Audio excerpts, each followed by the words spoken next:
So to the Sunday super match between Liverpool and Manchester City. Liverpool has I would say they've been better than they were, a couple of weeks ago, because they've gotten decent results. In their last 3 games, they've actually won 2 and lost 1. And in these 3 games, they ended up scoring 12 goals.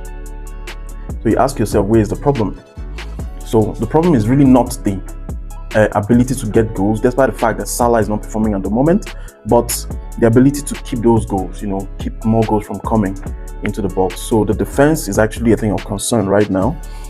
So it's something I believe they are working on, and coming against a City side that need all the points they can get at the moment. If they have to keep up the pressure behind Arsenal, they need to be on top of their game. The last meeting between these two sides ended 3-0, in favor of City. City trashed Liverpool in that game.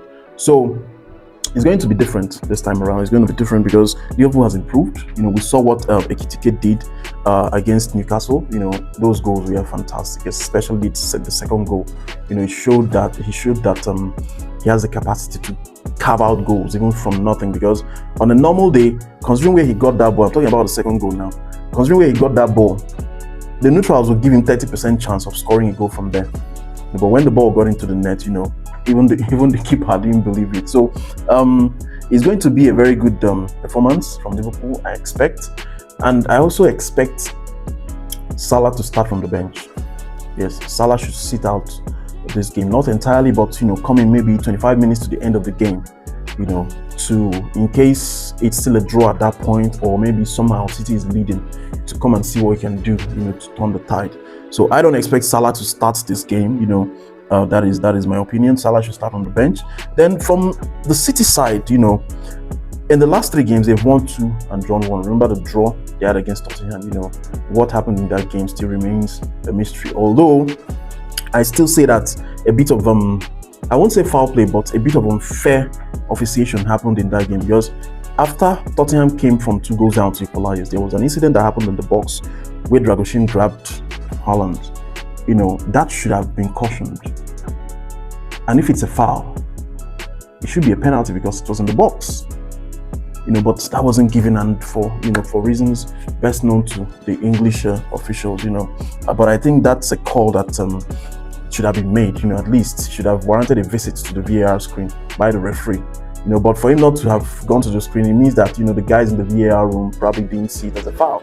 Which is really strange to me. Yeah. Talking about the injured players in Manchester City, we have Doku, Guardiola, and of course Bernardo Silva out injured. But trust me, they have enough backup for these guys. They have enough backup, because where you are supposed to have Guardiola, you have Aït-Nouri. Where you are supposed to have Doku, you have Semenyo, who is actually firing from all cylinders, because right from his first game in Manchester City, he scored a goal, in his debut, and ever since he has put up very, in fact, above average performance in all the games he has played. And of course, you still have Ryan Cherki, who can easily be a good sub for Bernardo Silva. That guy is currently in form, and he's a phenomenal player. You still have Mamouche, you still have of course, the vampire, like I call him, Haaland. That I'm sure I'm going to see him in this game, because in the last game, the EFL Cup, he only played about 20 minutes. He was rested a bit, in that game. So I see him starting the game, and I see Manchester City going all out to get all 3 points in Anfield. And of course, we won't put that beyond them, because it's it's within their capacity to do that. Talking about the coach, Pep is a massive coach. He has the players, to get the goals, to keep the clean sheet, and of course, ensure that they put up very good performance on the day. So I think this game, in terms of who is the favorite, yes, Liverpool is home. It's Anfield, but we know that in recent past, Anfield has not really been a fortress like it used to be, a couple of years back. So I see Manchester City coming in as a favorite in this game. So the scale actually tilts in their favor. So Liverpool will get goals, or at least a goal.